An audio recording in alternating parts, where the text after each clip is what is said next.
नमस्कार साथियों, मेरा नाम है आर के सिंह और आप देख रहे हैं संस्कृति आईएएस यूट्यूब चैनल। आज हम बात करने वाले हैं एक खास संवेदनशील मुद्दे की। मुद्दा क्या है?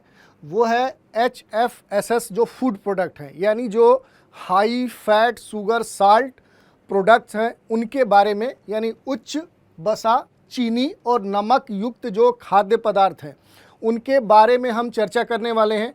और चर्चा किस संदर्भ में करना चाह रहे हैं, क्योंकि अभी हाल ही में या काफ़ी समय से ये मांग चल रही थी कि इस प्रकार के जो उच्च वसा नमक शुगर से युक्त जो खाद्य पदार्थ हैं इन पर क्या हो कि अतिरिक्त कर लगाया जाए। और ये मांग अब जोर पकड़ती जा रही है और ये संभावना है कि आने वाले समय में जल्दी ही इस प्रकार के जो खाद्य सामग्री है जो कि हम आम जनजीवन में या एक अपने दैनिक जीवन में बड़े स्तर पे इस प्रकार के उच्च वसायुक्त जिसमें चीनी नमक की मात्रा अधिक होती है, ऐसे जो जंक फूड है, प्रोसेस्ड फूड है या जो फास्ट फूड है जिनका हम आम जनजीवन में सबसे अधिक उपयोग करते हैं, जिनका हम उपयोग करते हैं, इन पर जल्दी ही एक अतिरिक्त टैक्स लगने वाला है। और जब ये टैक्स लगेगा तो इसका जो भार होगा वो हमारे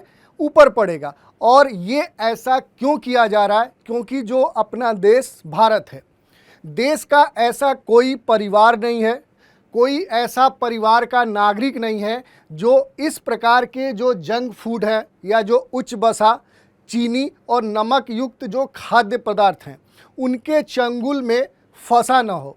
और इसके क्या है कि अनेक दुष्परिणाम हैं। बात करें तो न केवल इसका स्वास्थ्य के ऊपर दुष्परिणाम है, बल्कि अलग अलग स्तरों पे और विभिन्न क्षेत्रों में वहाँ की उत्पादकता पर और देश के आर्थिक विकास पर भी इस प्रकार के खाद्य पदार्थों के प्रतिकूल प्रभाव देखने को मिल रहे हैं। और इसी को ध्यान में रखकर ये कहा जा रहा है कि अगर ऐसे खाद्य पदार्थों पर जो कि क्या है कि हमारे समाज हमारे देश पर प्रतिकूल प्रभाव डाल रहे हैं, इन पर अतिरिक्त कर लगाया जाए, जिससे क्या है कि इसके प्रोत्साहन में कमी आए, इसके डिमांड में कमी आए। और इसी को ध्यान में रखते हुए इस पर क्या है कि कर लगाने की बात कही गई है। और इसी के संदर्भ में इससे जुड़े हुए जो विभिन्न मामले हैं, जो पहलू है, जो कुछ रिपोर्ट्स आई हैं, उन आंकड़ों को आज देखेंगे और जानने समझने का प्रयास करेंगे। तो बढ़ते हैं। न्यूज़ क्या है कि tax high fat sugar salt foods view it is a public health imperative combined with the nutrition literacy and effective food labeling. Tax on high fat sugar salt food can help improve health outcomes। तो ये news है और ये जो news है ये हमारे क्या है कि जीएस के पेपर 3 से हेल्थ टॉपिक से जुड़ा हुआ है। यानी कि क्या है कि जो हमारा जीएस का पाठ्यक्रम है जिसमें क्या है कि आपका साइंस एंड टेक है और जनरल साइंस है, उसके हेल्थ टॉपिक से जुड़ता है। अब बात कर लेंगे इससे संबंधित कुछ प्रमुख मामलों की। तो क्या है कि जो खाद्य पदार्थ हैं, यानी जो क्या है कि हाई फैट शुगर साल्ट जो खाद्य पदार्थ हैं, मुख्य रूप से क्या है कि इनमें बड़े स्तर पे अधिक मात्रा में क्या है कि फैट का यूज होता है, चीनी का नमक का यूज होता है। और ये क्या है कि सामान्य तौर पे स्वास्थ्य के लिए हानिकारक है और इसीलिए इस पे जो टैक्स लगाने की बात की जा रही है, ये कहा जा रहा है कि ये सार्वजनिक स्वास्थ्य की अनिवार्यता है। यानी कि ये अनिवार्य है कि अब ऐसे खाद्य पदार्थों पे टैक्स या कर लगे। दूसरी बात करें तो इसको कम करने के लिए या इस प्रकार के जो खाद्य पदार्थ हैं इनको कम करने के लिए हमें क्या करना होगा कि पोषण संबंधित जो साक्षरता है उसको बढ़ाना होगा। दूसरी, खाद्य जो पदार्थ हैं उन पर लेबलिंग की जानी चाहिए कि कौन सा स्वास्थ्यवर्धक है और कौन सा अस्वास्थ्यकर है, इस प्रकार का। और साथ ही क्या है कि इन दोनों समाधानों के साथ ऐसे खाद्य पदार्थों पर क्या है कि अतिरिक्त कर लगाया जाना चाहिए, जिससे क्या होगा कि ये इस प्रकार के जो उद्योग हैं, जो इस प्रकार के खाद्य सामग्री बनाते हैं, वो हतोत्साहित हों। तो इसी के लिए क्या है कि इस प्रकार से कर लगाने की बात की जा रही है।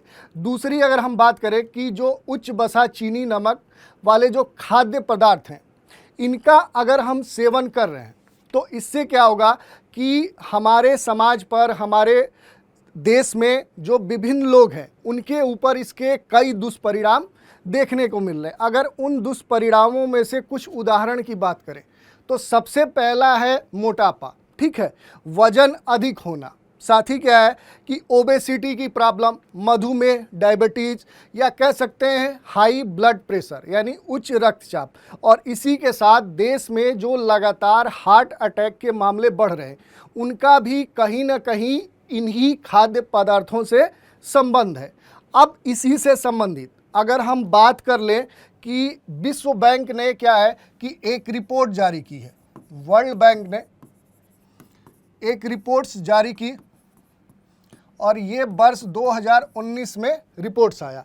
इसके अनुसार अगर हम बात करें तो दुनिया में क्या है कि अधिक वजन और मोटापे से जो ग्रस्त लोगों की संख्या है, उनमें से क्या है कि अगर 70% यानी कि विश्व में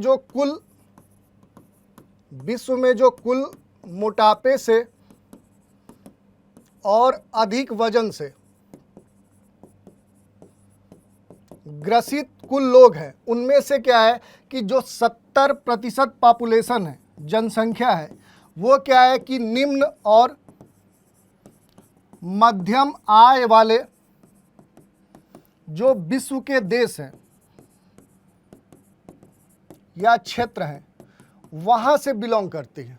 तो इससे एक धारणा तो टूटी है कि अमूमन ये कहा जाता था कि जो विश्व के विकसित क्षेत्र हैं या जो विकसित राष्ट्र हैं, वहीं पर मोटापे और अधिक वजन या इस प्रकार की जो स्वास्थ्य संबंधित समस्याएं हैं, वो देखने को मिलती हैं। इसी तरह क्या है कि विश्व बैंक ने एक और आंकड़ा प्रस्तुत किया है। इसने कहा कि विश्व के जो ग्रामीण क्षेत्र है, उसमें जो 55% की इस प्रकार की समस्याओं में वृद्धि देखी गई है।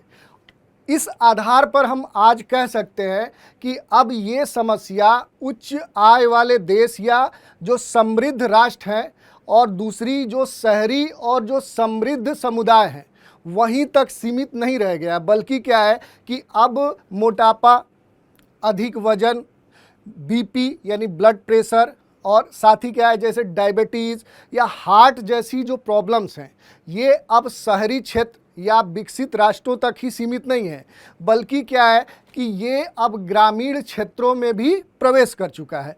और इस तरह से क्या है कि विश्व बैंक ने एक और आंकड़ा प्रस्तुत किया और कहा कि भारत में, इंडिया में, अगर वर्ल्ड बैंक के अकॉर्डिंग माने तो उसने कहा कि भारत में अगर हम गैर संचारी रोगों की बात करें, गैर संचारी रोग जो क्या है कि छुआछूत से नहीं फैलते हैं, यानी नॉन कम्युनिकेबल जो डिजीजेज हैं, इनमें क्या है कि बहुत तेज़ी से वृद्धि हुई है, यानी भारत में इनका बोझ बढ़ा है। अगर बात करें 90 के दशक में यानी 1990 में, तो ऐसे जो गैर संचारी रोग थे, इनका जो भारत में प्रतिशत था, यानी इनका जो अनुपात था, वो 30% था। और यही आने वाले समय में वर्ष 2019 में ये बढ़कर 60 to 65% हो गया।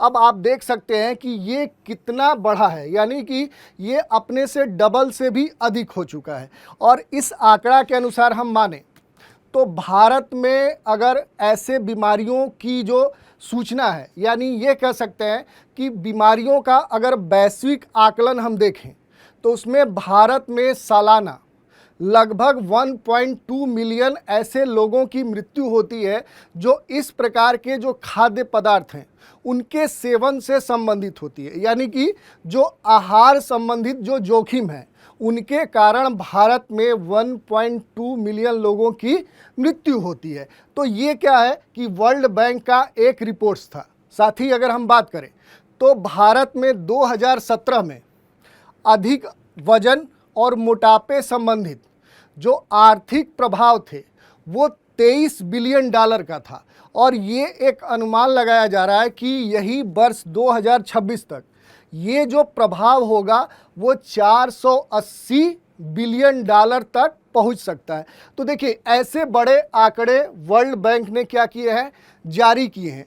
साथ ही क्या है कि ये भी कहा गया है कि भारत में अगर आहार संबंधित कुछ आदतों की बात करें या कुछ आंकड़ों की बात करें तो भारत में जो अल्ट्रा प्रोसेस्ड खाद्य क्षेत्र है उसमें क्या है कि वर्ष 2011 से लेकर वर्ष 2021 के बीच में भारत में क्या है कि 13.4% के चक्रवृद्धि दर से वृद्धि देखी गई है और वर्ष 2022 में दुनिया के जो बड़े चीनी के उत्पादक और जो खपत या कह सकते हैं उपभोक्ता जो राष्ट्र थे उनमें भारत था। और भारत में क्या है कि जो उत्पादित खाद्य पदार्थ हैं जैसे चीनी, नमक और फैट, बसा, इनका क्या है कि लगभग 50 से 60% जो उपयोग होता है वो प्रोसेसिंग जो फूड इंडस्ट्री है यानी जो प्रसंस्कृत खाद्य उद्योग हैं उनमें उपयोग होता है। तो इस आधार पर देख सकते हैं कि भारत में जो फूड प्रोसेसिंग इंडस्ट्री है उसमें क्या है कि देश के चीनी, नमक और ऐसे जो बसा हैं उनका सबसे अधिक कंजम्पशन होता है, उपभोग होता है। और इसके आधार पर अगर हम देखें तो पिछले एक दशक में देश में स्नैक्स, शीतल जो पेय पदार्थ हैं, कोल्ड ड्रिंक्स हैं, इनकी बिक्री 3 गुने दर से बढ़ गई है और वर्तमान में क्या है कि ये लगभग 30 अरब डॉलर के आसपास पहुंच गई है। और इससे क्या है कि एक आंकड़ा तो हमारे सामने आता है कि जो आहार संबंधित जो खराब आदतें हैं वो हमारे देश में बड़े ही तेज़ी से फैल रही हैं। अब इसके अगर प्रभाव की हम बात करें कि इसके कौन से प्रभाव हो सकते हैं तो उसमें क्या है कि सबसे पहला प्रभाव होगा गंभीर स्वास्थ्य, या भारत में जो स्वास्थ्य संबंधित समस्याएं हैं वो तेज़ी से बढ़ेंगी और इसका जो दुष्प्रभाव होगा न केवल लोगों के स्वास्थ्य पर पड़ेगा यानी गंभीर स्वास्थ्य जोखिम बढ़ेंगे, साथ ही क्या है कि विभिन्न क्षेत्रों पर अलग अलग स्तरों पे जो प्रोडक्टिविटी है, उत्पादकता है, उसमें भी गिरावट आएगी। और साथ ही क्या है कि इसका प्रभाव देश के आर्थिक विकास पर भी पड़ेगा और उत्पादकता और आर्थिक विकास पर जो प्रभाव होगा वो प्रतिकूल होगा।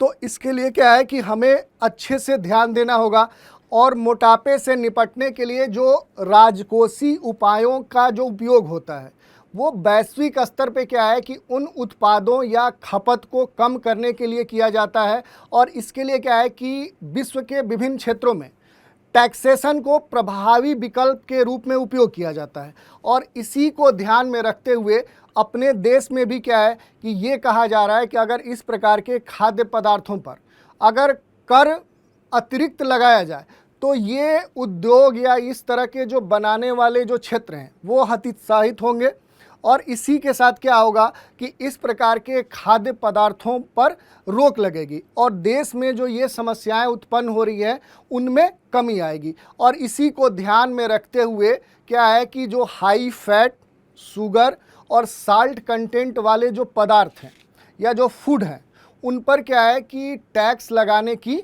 बात कही गई है। तो यही मुद्दा था और इसके संदर्भ में हम चर्चा कर रहे हैं। और क्या है कि मूल रूप से जैसे अगर हम बात करें तो जो अधिकांश उपभोक्ता हैं इनके प्रति क्या होते हैं, इसके मूल्य के प्रति संवेदनशील होते हैं। जैसे अगर कोई फूड प्रोडक्ट है, अगर उसके मूल्य में क्या है गिरावट आती है तो जो उपभोक्ता वर्ग है वो क्या करता है, उसकी अधिक खरीदारी करता है। लेकिन अगर उसके मूल्य में वृद्धि होती है तो क्या है कि उपभोक्ता वर्ग उसको खरीदना कम कर देता है। इसी आधार पर कहा जाता है कि जो वस्तुओं के मूल्य हैं वो क्या है, उपभोक्ता उसके प्रति संवेदनशील होते हैं। हाँ, इसके एक्सेप्शन हो सकते हैं, जैसे बहुत सारे ऐसे सेक्टर हैं जिस पे अगर मूल्य में भी वृद्धि की जा रही है, उस पर टैक्स भी लगाया जा रहा है तो उनके खरीद पर कुछ खास प्रभाव नहीं पड़ता। जैसे जो लिकर इंडस्ट्री है वहाँ ये प्रभाव देखने को मिलता है। तो ये हमने देख लिया कि भारत में आहार संबंधित कौन से आंकड़े हैं। अब हम बात कर लेंगे कि इसके आर्थिक प्रभाव क्या हैं। ठीक है, तो भारत में इससे क्या होता है कि अधिक वजन और मोटापे से वर्ष 2017 में 23 अरब डॉलर नुकसान का अनुमान लगाया गया है।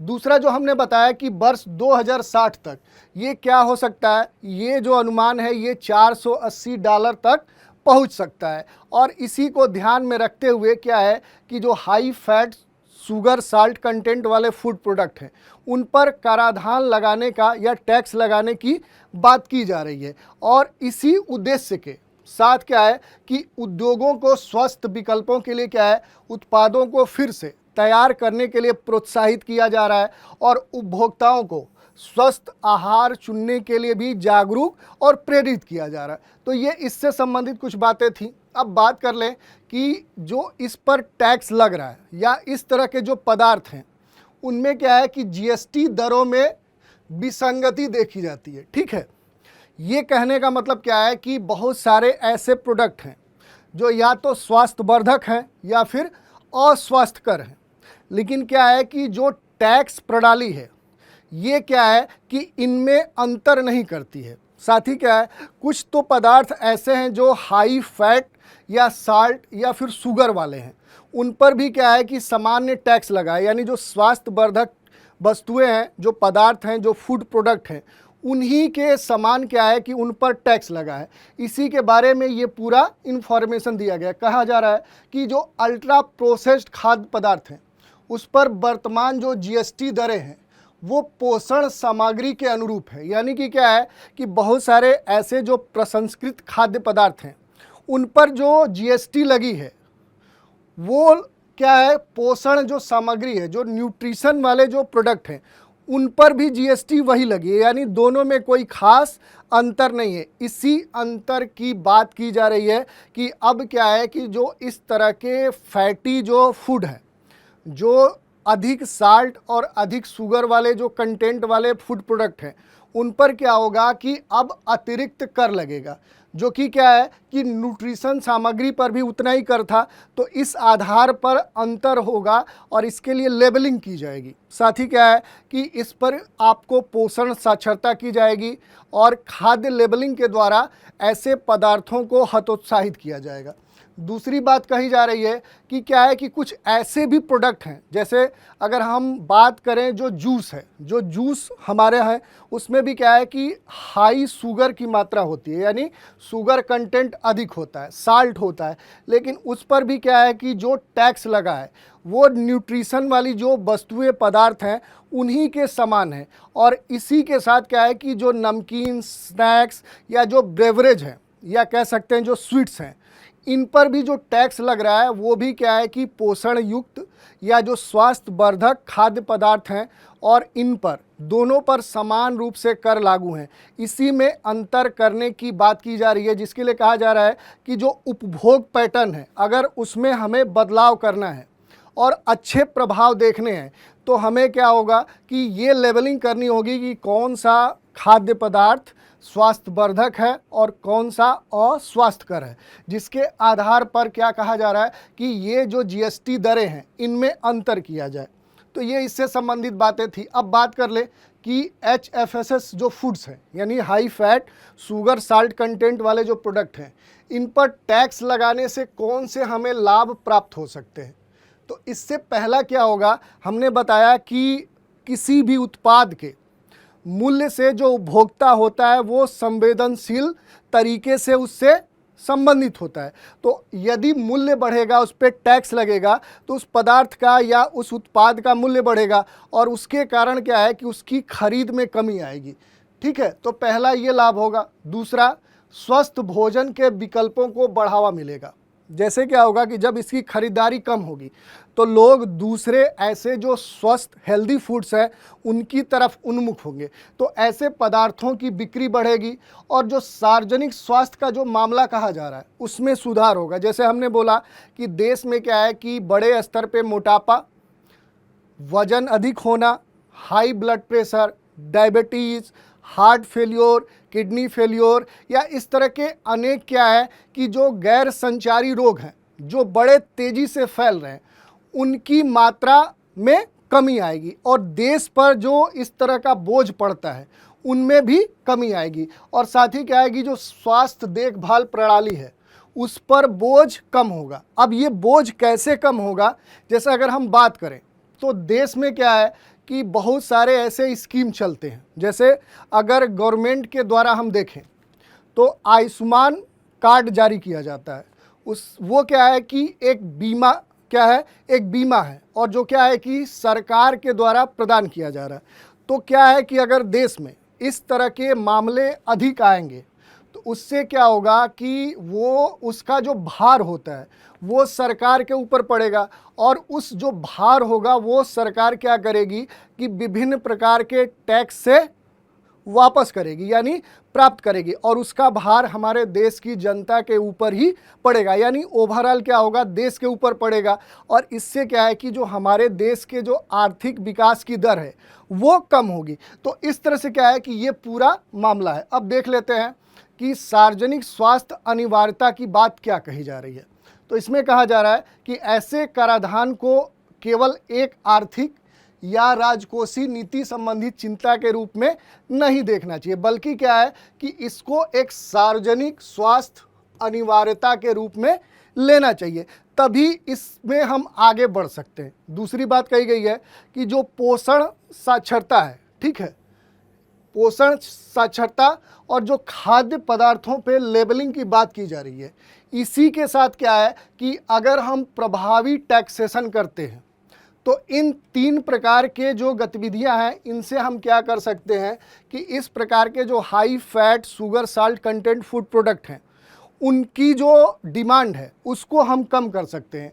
और इसके द्वारा क्या होगा कि देश में जो अधिक वजन, जो मोटापा और इस प्रकार की जो समस्याएं हैं उनमें हम कमी ला सकते हैं। तो ये बातें थी। अब हम देख लेते हैं कि जो हाई फैट शुगर साल्ट है इससे स्वास्थ्य संबंधित कौन सी समस्याएं प्रमुख रूप से उत्पन्न होती है। तो पहले भी हमने देखा कि इससे क्या होता है कि अधिक वेट होने की समस्या होती है, ओबेसिटी होता है, हार्ट अटैक होता है, डायबिटीज़ में टाइप 2 होता है, कैंसर होता है, हार्ट फेल्योर होता है, किडनी फेल्योर होता है। ऐसे जितने भी क्या है नॉन कम्युनिकेबल डिजीजेज है, गैर संचारी रोग हैं, वो बड़े ही तेज़ी से फैलते हैं। तो ये इससे संबंधित क्या है कुछ प्रमुख आंकड़े थे।